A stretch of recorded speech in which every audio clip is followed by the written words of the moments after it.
Vivo is a company that has been in India for a long time, but the perception about Vivo changed with the Vivo Nex and the Vivo X21, the phones that really changed the face of Vivo as an innovative brand. Now, after the Vivo Nex, Vivo came out with the V11 Pro and the V15 recently, which were also quite good value for money phones. And finally, we have the Vivo Z1Pro, a phone that's under 20,000 and at least on paper looks to be quite the value for money deal.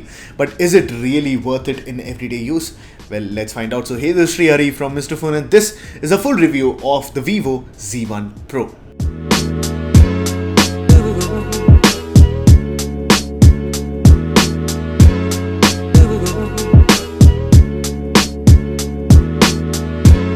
But before getting into the video, do your one good deed of the day by subscribing to the Mr. Phone channel and hit the bell icon maybe tomorrow for tomorrow's good deed. But if you do it right away, that's good.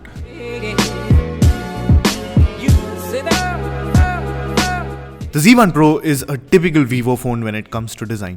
Maybe it's the slightly wider chassis or the gradients, but I can always tell a Vivo phone apart. The device is covered entirely with polycarbonate, but the hand feel is quite nice.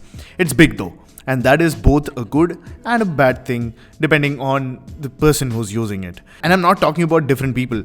Consider me, for example, someone who just put down the Moto One Vision, which is the exact opposite with a thinner than standard chassis. Coming to this device from that, I certainly felt that this was too unwieldy. But then when it came to playing PES or PUBG or watching a movie, the size felt like a boon. So it does boil down to personal preference. The buttons are made out of plastic, and while they are quite clicky, how they hold up in the long run, only time will tell. You do get a third Google Assistant button, a dedicated button in fact, which comes in handy for someone like me who uses Google Assistant on a daily basis. The fingerprint scanner also sits quite comfortably in that squarish outline, and it's quite fast as well. That said, the face unlock is also very fast. So generally, in most cases, it's a race between the face unlock and the fingerprint scanner on who comes first. But for you as a user, your phone will be unlocked quite quickly almost every time. All the I/O ports sit at the bottom of the phone with fairly good 3.5mm headphone jack, a micro USB port which I hope Vivo shifts from soon, and a single speaker. The single speaker is among the first things I did not fancy on the Z1 Pro, because given that it's targeted at gaming and multimedia, it could have been a bit louder. It is also easier to muffle, so I think the speaker performance of the Z1 Pro could have been a little better. The SIM slot is a triple slot design, so this means you can use two SIM cards and a separate micro SD card slot. The call quality is also something that I like a lot. I've not had any call drops, and the background noise cancellation is also quite good, and the network performance is also pretty good on the Z1 Pro. Like the cool blue light. Now coming to the front of the phone, we have a Full HD Plus display spread over 6 inches off the front with an in-display camera. Now Vivo has gotten pretty good with displays, and this one is no different. There is no visible color shift, nor did I find light bleeds. More importantly, it's impressive how Vivo has handled the bezels on this, even around that punch hole. It does come with a pre-applied screen protector, but removing that does improve the touch feel by a lot. The big display feels quite nice for playing games as well. While I've always played FIFA on the desktop, I've been trying my hand on PES Mobile, and I have to tell you that the big display helps a lot. And I prefer playing it on the Z1 Pro over a smaller phone, even if I have a more powerful processor on it, just because I get to see a lot of it on that bigger display. The brightness levels are also quite satisfying. I was able to see everything in direct sunlight as well. The phone doesn't come with Widevine L1, it still comes with Widevine L3 certification.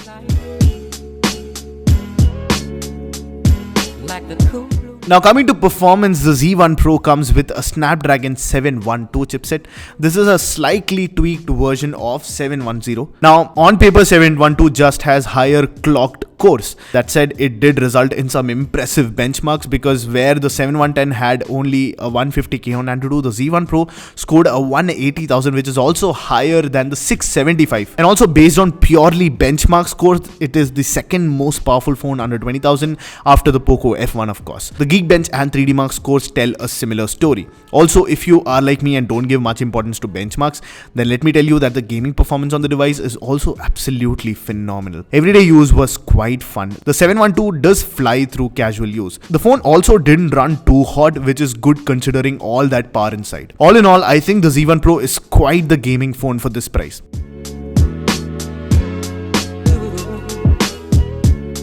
Now, the Fun Touch OS from Vivo Z1 Pro is becoming more and more fun to touch with new and new features every time we have a new phone, and this time it's the dark mode. The Vivo Z1 Pro has a dark mode and it's system-wide dark mode, but this one is unlike any other Android phone because it gets the full treatment. And when I say the full treatment, it's not the default apps or the UI that's dark, it's third-party apps as well. So Facebook, Instagram, WhatsApp, all of them inherit the darker skin. And this is something we have not seen in almost any other Android phone, at least not by default. We saw this with iOS 13 right now, but on Android, I think Vivo has done a pretty good job for people who like dark mode. Apart from that though, the Fun Touch OS stays pretty much unchanged. It's built on top of Android 9 Pie, but you'll barely notice the new Android version because of the heavy skin. You have several modes, for example, the motorbike mode. The gaming mode on the Z1 Pro is also quite extensively laid out. You have different modes. You can actually block your notifications, turn to an expert mode. Also the gaming mode turns on performance of the phone as well. But the best thing is that for PUBG users, this phone actually has more features than others. For example, you have a sound localization training center. You have a special gaming assistant just for the PUBG. You have an esports mode as well. Now, what that esports mode does is that it'll close all the background apps so that you have maximum performance.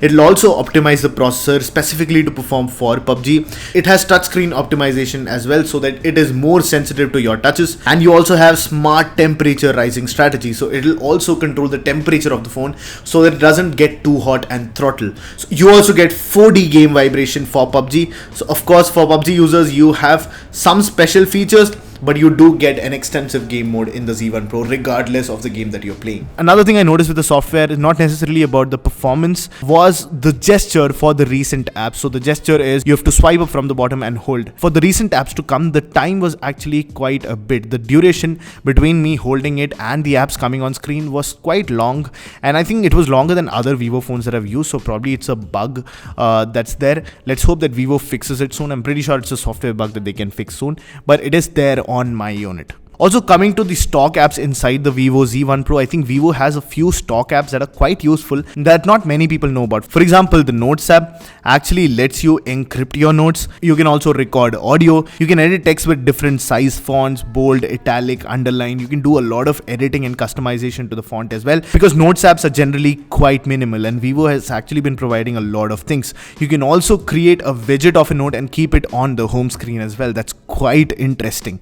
Also, for example, if you go to the stock album app, you actually have a full-fledged editor inside, almost to the point that I actually use one less editing app on this. I generally have Pixlr and Snapseed installed on all my phones, and on this phone I didn't need Pixlr because this one had most of the features that Pixlr provides and more. You also have editing extending to videos as well, so that is something you have inside the Vivo Z1 Pro.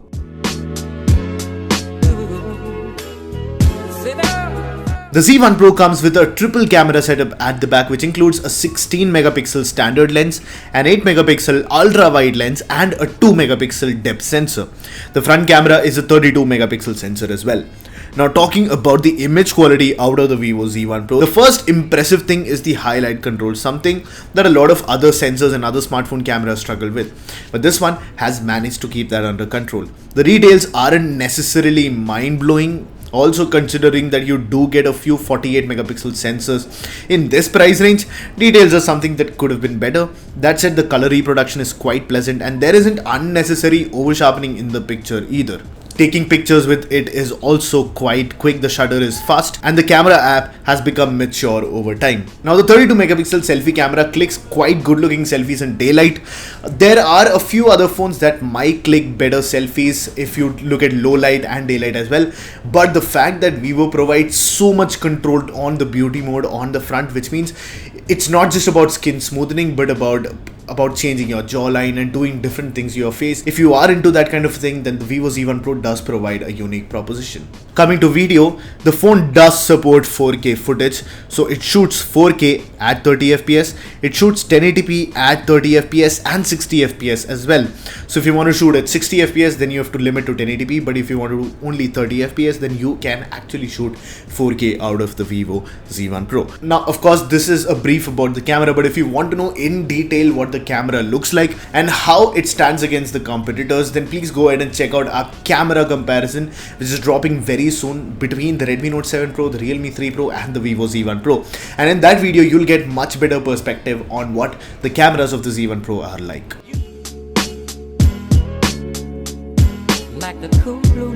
Finally, coming to battery, the Z1 Pro, being a gaming centric phone, did need a big battery inside, and big it is. The 5000 mAh battery is easily a very good size considering industry standards. The big battery also delivers on the promise and provides more than a full day of battery life. And this is on slightly more than casual use. On casual use, it'll easily last you 1.5 days. That said, the 5000 mAh battery does not make the phone thick. It gives it a beautiful heft that I like. I like my phones to have some heft.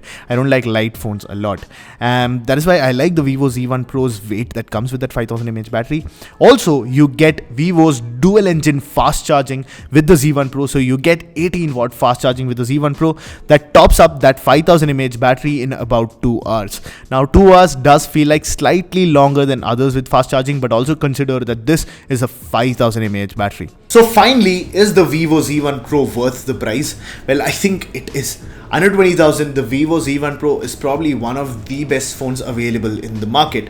Looking at other phones out there, on the Poco F1, of course, you have a better processor, but I think apart from the processor, the Vivo Z1 Pro is much better device than the Poco F1. Then let's compare it to the Redmi Note 7 Pro, and the only thing that the Note 7 Pro holds over the Vivo Z1 Pro is, I think, the cameras. The cameras on the Vivo Z1 Pro are not as good as they are on the Redmi Note 7 Pro. Software is still subjective and still depends from person to person, but I think the one thing that I can point out is camera performance on the Redmi Note 7 Pro. Then we come to the Realme 3 Pro, and on the 3 Pro, which is also quite a good package, the best thing on that phone, while the cameras are good as well, is the battery performance and the charger, especially because you get a 20 watt charger with the Realme 3 Pro. That said, I think the Vivo Z1 Pro is a great package and offers a unique proposition as well. And let me tell you how. The Vivo Z1 Pro is for everyone who wants a large display to watch their movies on, play their games on. So I think the first thing that stands out is the display, because the Vivo Z1 Pro's display is big and bright, and in this price range it is one of the biggest displays and also fits in a comfortable package in the hand. So for gaming also, you get the Snapdragon 712, which after the 845 is the most powerful processor under 20,000. And finally, coming to battery, we have the 18 watt dual engine fast charging and 5000 mAh battery inside the Vivo Z1 Pro. And I think this phone in a nutshell has been greatly packaged, because you get power, you get multimedia performance, and you get great battery life as well. And I think that makes the Vivo Z1 Pro one of the best phones to buy under 20,000. And with that, I leave you to it. Thank you so much for watching. This is Sreehari from Mr. Phone with the Vivo Z1 Pro, and I'll catch you in the next one.